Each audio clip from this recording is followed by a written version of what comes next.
আজকে আমাদের আলাপের বিষয় হচ্ছে কৃষি শ্রমিকের কর্মসংস্থানের টেকসই কৌশল নিয়ে। এবং এটার বাস্তবতা তৈরি হয়েছে যেহেতু কৃষি শ্রমিকরা পার্ট টাইম কাজ করে এবং বাকি সময়টা তারা শহরে এসে রিক্সা চালায় বা হকার হয়। তো এর ফলে যেটা হয়েছে খেতে বা জমিতে, গ্রামে, সেখানে কৃষি শ্রমিকের সংকট তৈরি হয়েছে। তো এই বিষয়টা কিভাবে অ্যাড্রেস করা যায়, কৃষি শ্রমিকের গ্রামে ফিরিয়ে নেওয়া এবং কৃষিতে সম্পৃক্ত করার মাধ্যমে কৃষির কি লাভ হবে এবং কিভাবে তার নিয়োগটা হবে, কিভাবে তার টেকসই কর্মসংস্থানের ব্যবস্থা হবে, এই নিয়ে আমরা আলাপ করব। তো আমার সাথে আমার এক বন্ধু আছে। তো আমি যেটা প্রথমে জানতে চাই সেটা হচ্ছে যে আপনি কি ভাবছেন, এটা কিভাবে এই সমস্যার সমাধান করা সম্ভব, কিভাবে কর্মসংস্থানকে টেকসই করা সম্ভব গ্রামে? আমার আমার মনে হয় কি মানে সবসময় কৃষিকে কর্মসংস্থানের সেক্টর হিসাবে ভাবাই হয় না। মানে কর্মসংস্থান ভাবতেই গতানুগতিক রাজনৈতিক দল বলেন আর সরকার বলো, সবই হলো যে কর্মসংস্থান মানেই হলো শিল্প কারখানায় কর্মসংস্থান, স্কিল মানে তাকে কোনো একটা কাজ শিখতে হবে। অথচ বাংলাদেশের অর্থনীতি বলেন আর কাজের মহাযজ্ঞই বলে সব কিছুই হলো খুবই কৃষি নির্ভর।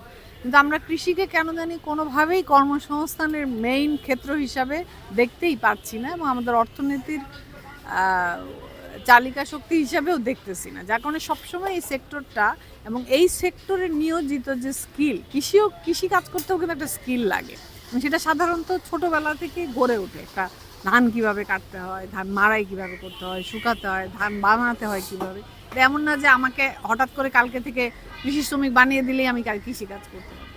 তো এই পুরো স্কিল শ্রেণীটাই করলো, যেহেতু সার বিষ এই জিনিসগুলো আমাদের কৃষিকে গ্রাস করে ফেললো, তো ওইখানে কৃষি শ্রমিকের চাহিদাটাও আস্তে আস্তে আরও কমে আসলো। কৃষি শ্রমিকের শুধু তখনই দরকার হয় যখন ধান লাগানো বা ফসল লাগানো এবং ফসল তোলার টাইমটা, বাকি সময়টাতে কৃষি শ্রমিক নেওয়ার প্রয়োজন বোধ করে না। যার কারণে হচ্ছে যে কৃষি শ্রমিক ওই অল্প একটু সময়ের জন্য গ্রামে থেকে বাকি সময়টা সে কাজ খোঁজা, শহরে আসা, এসে আবার ফিরে যাওয়া, এই হ্যাসেলগুলো সে না নিয়ে সে ধীরে ধীরে পার্মানেন্টলি যখন সে ঢাকায় আসতেছে রিক্সা চালাইতে, সে ভাবতেছে যে ঠিক আছে রিক্সা চালায় আমি হয়তো 5,000 টাকা ইনকাম করতেছি মাসে, বা 10,000 টাকা ইনকাম করতেছি, বাড়িতে গেলে হয়তো আমি সিজনে হয়তো কাছাকাছি ইনকাম করব, কিন্তু বাকি সময়টা আমাকে বসে থাকতে হবে। তো আমি এই সিজনে আবার ব্যাক করা এগুলো একটা হ্যাসেল, বরং আমি এখানে সেট হয়ে গেছি, কারণ এখানে সে কাজটা বা হকারি কাজটা জায়গাটা ছেড়ে গেলে সে আবার এখানে এসে আবার সেট হইতে পারে না। এটা একটা বড় চ্যালেঞ্জ হয়ে যায়, যার কারণে সে আর এই জায়গাগুলো ছাড়ে না, এখানেই কষ্ট করে সে স্ট্রাগল করতে থাকে শহরে। এখন আমার যেটা চিন্তা যে সেটা হলো যে কৃষি শ্রমিককে আসলে সরকারের ভর্তুকির আন্ডারে আনতে হবে। সেটা কিভাবে, যে কৃষি শ্রমিককে আসলে মাস হিসাবে, মানে এটাকে একটা প্রফেশন, একটা কাজ হিসাবে মান্থলি বেসিসে তার কর্মসংস্থান করতে হবে। যেমন এটা হইতে পারে যে সরকার তো বিভিন্ন কার্ড করতেছে, যেমন কৃষক কার্ড যেমন করেছে সরকার, কৃষি শ্রমিক কার্ডও করতে পারে।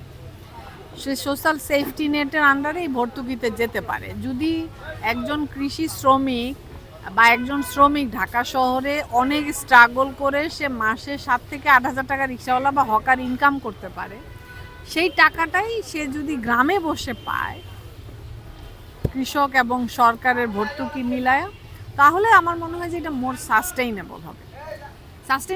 তার ইনকামের দিকেও সাস্টেইনেবল হবে এবং কৃষির জন্য এটা সাস্টেইনেবল। এখন সে হলো যে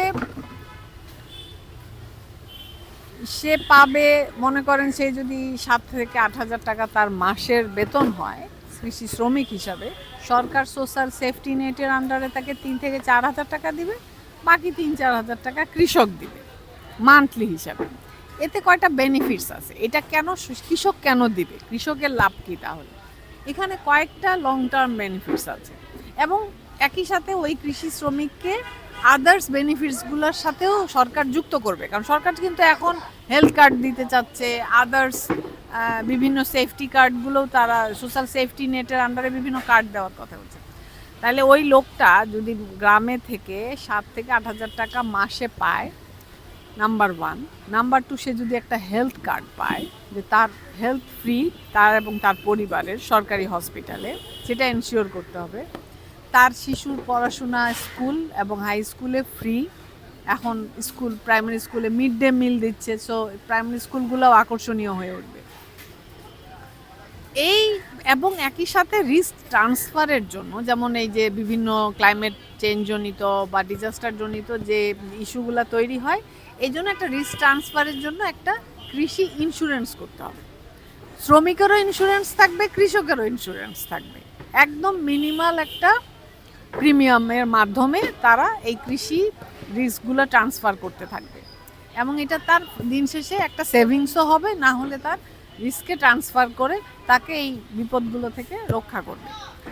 এই 3-4টা সোশ্যাল সেফটি নেট ভর্তুকির আন্ডারে যদি কৃষিকে নিয়ে আসা যায়, তাহলে সরকার যদি টোটাল হিসাব করে যে সরকারকে যে পরিমাণে ভর্তুকি দিতে হয় বা সোশ্যাল সেফটি নেট অন্য ইস্যুগুলোতে দিতে হয়, যেমন বিধবা ভাতা, অমুক তমুক, তাকে এই আরবান পপুলেশনের জন্য অনেক, এখানেও অনেক লস আছে, তার মানুষের প্রোডাক্টিভিটি কমে গেছে বিকজ অফ আরবানে সে যে লাইফস্টাইলে থাকে, এটার প্রোডাক্টিভিটি প্রায় হাফে নেমে গেছে, তার হেলথ নাই, সে 10 দিনই দেখা যায় পেট খারাপ বা জ্বর অসুস্থতা থাকে।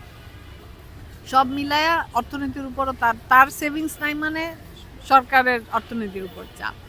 তো এই সব কিছু মিলায়া যদি তাকে ফেরত নিয়ে যাওয়া যায় এবং কৃষক কার্ড এবং কৃষি শ্রমিক কার্ডের মধ্যে লিঙ্ক করে এই জিনিসগুলোকে এনশিওর করা যায় যে দুই পক্ষই লাভবান হচ্ছে, আর কৃষির লং টার্মে লাভবান হচ্ছে কৃষক। যদি এই শ্রমিকটা যখন তার মাসকা বাড়িতে থাকবে, তখন সে গরু এখন কৃষকরা গরু, এই এই এই কৃষকের লাভের বিষয়টা আমরা পর্ব 2-এ করব।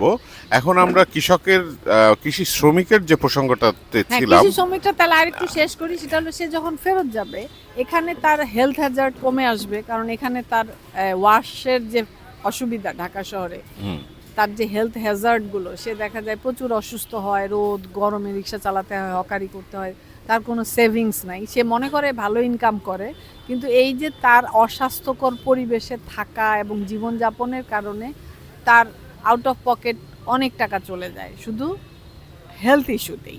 হেলথ এবং আদার সোশ্যাল সিকিউরিটির কারণেও তাকে এখানে চাঁদা দিতে হয়, ওখানে ফ্যামিলি থেকে বিচ্ছিন্ন থাকাটাও কমে যাবে, তাকে মানসিকভাবে দেয় এই সমস্ত। কিন্তু সে যদি ওখানে ফেরত যায়, সে কৃষি শ্রমিক হিসাবে যেমন কাজও করতে পারছে একজন কৃষকের আন্ডারে, একই সাথে সে বাড়িতে থাকার কারণে তাকে খাস জমি যার নাই, যারা হোমলেস, তাদেরকে সরকারের হাজার হাজার একর জমি এখনও খাস পড়ে আছে, এই জমিগুলার তাদেরকে দিতে পারে কার্ড, সেটাও একটা সিস্টেমে তাকে দিতে পারে যে সে যতদিন কৃষি কাজ করবে, কৃষি শ্রমের সাথে জড়িত থাকবে, ততদিনই সে শুধু এই খাস জমিটা ব্যবহার করতে পারবে। দারুণ আইডিয়া। সেগুলা দিতে পারে। দিলে হবে কি, তার যে জীবনে তার যে মানে একই তো সে অর্থনীতিতে একটা বড় রকমের উৎপাদনে অবদান রাখতেছে, একই সাথে সে হিউম্যান ডেভেলপমেন্টেও, তার স্বাস্থ্য শিক্ষা খাতেও তার উন্নয়ন ঘটতেছে। ওকে, তাহলে এই বিষয়টা আমরা মোটামুটি বুঝলাম যে কৃষি শ্রমিকের কি লাভ হবে এবং কৃষি শ্রমিককে কিভাবে কর্মসংস্থান করা যায়, সেটার ক্ষেত্রে আমার মনে হয় যে খুব দারুণ একটা ধারণা আমরা পেলাম। এখন আমাদের নেক্সট যেটা আলোচনার বিষয়, সেটি হচ্ছে আসলে কৃষক কেন তাকে হায়ার করবে এবং কিভাবে কৃষকের লাভ কি, কৃষি শ্রমিককে একজন কৃষক কেন হায়ার করবে, সেই বিষয়টা নিয়ে আমরা পরের পর্বে আলাপ করব। এই লাভগুলো বিশেষ করে কৃষক এবং কৃষি শ্রমিকের, এটা আমরা ধরি আমাদের প্রথম সেশন আজকের আলাপের। আমাদের পরের সেশনে আমাদের আলাপ করতে হবে আসলে কিভাবে এটা আমরা ইমপ্লিমেন্টেশন কৌশলটা কি হবে। এটা হচ্ছে ব্রড স্কেলে আইডিয়াটা হচ্ছে এটা, যে এইভাবে হয়তো আমাদের কৃষি শ্রমিককে গ্রামে ফিরিয়ে নেওয়া সম্ভব, এবং যার মাধ্যমে অনেক সমস্যার সমাধান আসলে আমরা দেখতেছি। এবং এটা যদি স্পেসিফিক্যালি বলি, প্রথমত হলো গিয়ে গ্রামে কৃষি শ্রমিকের যে সংকট, সেটা দূর হবে। এবং সবচেয়ে বড় কথা হচ্ছে শহরে যে মানবতর জীবনযাপন করে, মানে কৃষি শ্রমিকরা শহরে এসে যেভাবে রিক্সা চালায় বা হকারি করে, এই মানবতর জীবন থেকেও তারা মুক্তি ঘটবে এবং একই সাথে শহরের যে নাগরিক সহজের সুবিধাদি সেইটারও যেমন আমি যদি স্পষ্ট করে বলি, ফুটপাত দিয়ে হাঁটা যায় না হকারদের জন্য, রিক্সা এত বেশি চলার কারণে আমাদের ট্রান্সপোর্টেশন সিস্টেম ঠিক করা যাচ্ছে না, আমাদের বাস থেকে শুরু করে। এর অন্যতম কারণ হচ্ছে যে আমাদের শহরে রিক্সা নির্ভর শহর, এখানে প্রচুর মানুষের লাইভলিহুডের ব্যবস্থা হচ্ছে। সো এই মানুষগুলোকে যেহেতু লাইভলিহুডের সাথে যুক্ত করা যাচ্ছে, সেহেতু বাকি উদ্যোগগুলো সেরকম বেশি একটা পায় না, কারণ রিক্সা শ্রমিকদেরকে এখান থেকে হটানো সম্ভব না কোনোভাবেই, তার অল্টারনেটিভ ব্যবস্থা না করার না করা গেলে। একই সাথে দেখো, মানে এই যে সবাই বলে যে এরা যাবে না, দিন শেষে ও কিন্তু আসলে গ্রামের সাথে একটা লিংক সবসময় অনুভব করে। এটার প্রমাণ হলো এরা বেশিরভাগই কৃষি শ্রমিক। হ্যাঁ, ঈদে বাড়ি যাওয়া, সে লাইফ রিস্ক দিয়ে সে বাড়ি যেতে চায়। তার মানে কোনো না কোনো ভাবে সে ওখানেই সবচেয়ে বেশি শান্তিটা অনুভব, কমফোর্টেবল পাবে, কমফোর্ট ফিল করে, এবং তার স্বাস্থ্যের জন্য ভালো। ওই জায়গাটা যদি এনশিওর করা যায় যে সে ওখানটায় খাবে, তার খাওয়া থাকাটা নিরাপদ হবে এবং তাকে ওই সোশ্যাল সিকিউরিটির মধ্যে নিয়ে আসা যায়, তাহলেই আসলে এটা। এবং তার হিউম্যান ডেভেলপমেন্টের ক্ষেত্রেও শহরে যখন রিক্সা শ্রমিক থেকে শুরু করে হকারি করা, এখানে হিউম্যান ডেভেলপমেন্টেরও তার সুযোগ নাই। এবং এখানে তো শিশুরা বাংলাদেশ ঢাকা শহরে কয়টা প্রাইমারি এবং তার পরিবারও এখানে থাকে না, সে তার আসলে সন্তানের প্রতি, তারাও তো বাচ্চারা পড়াশোনা করার সুযোগ পায় না, কারণ তারাও হচ্ছে, তারা আবার অন্য ধরনের শ্রমিক হচ্ছে।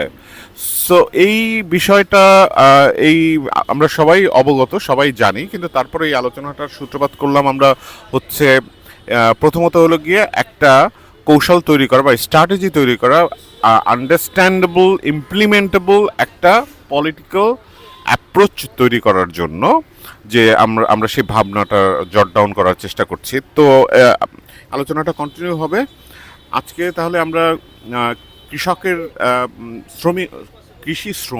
কৃষক এবং কৃষি শ্রমিক দুটাকে আলাদাভাবে বুঝতে হবে, কারণ হচ্ছে কৃষক বলতে আমরা বলার চেষ্টা করছি তারা অ্যাজ পার দ্য ডেফিনেশন যাদের জমি আছে, ক্ষুদ্র জমি, বড় জমি, মাঝারি জমি, বিভিন্ন পরিমাণের জমি আছে, একটা থ্রেশহোল্ড আছে যার নিচে যদি জমি থাকে, এবং যারা নিঃস্ব বা যাদের জমি নাই তাদেরকে হচ্ছে আমরা আসলে কৃষি শ্রমিক বলছি। তো এই কৃষক এবং কৃষি শ্রমিক এই দুইজনের পারস্পরিক সম্পর্কের জায়গাটা বোঝাটা খুবই জরুরি। আমরা আজকের অংশে আমরা কৃষি শ্রমিকের বিষয়টা নিয়ে আলাপ করলাম, কিভাবে তাকে আসলে কর্মসংস্থানের, তার গ্রামে জমিতে কিভাবে সেই সম্ভাবনা তৈরি করা সম্ভব। নেক্সট এপিসোডে আমরা আলাপ করব হচ্ছে কৃষকের কি লাভ। সবাইকে অসংখ্য ধন্যবাদ।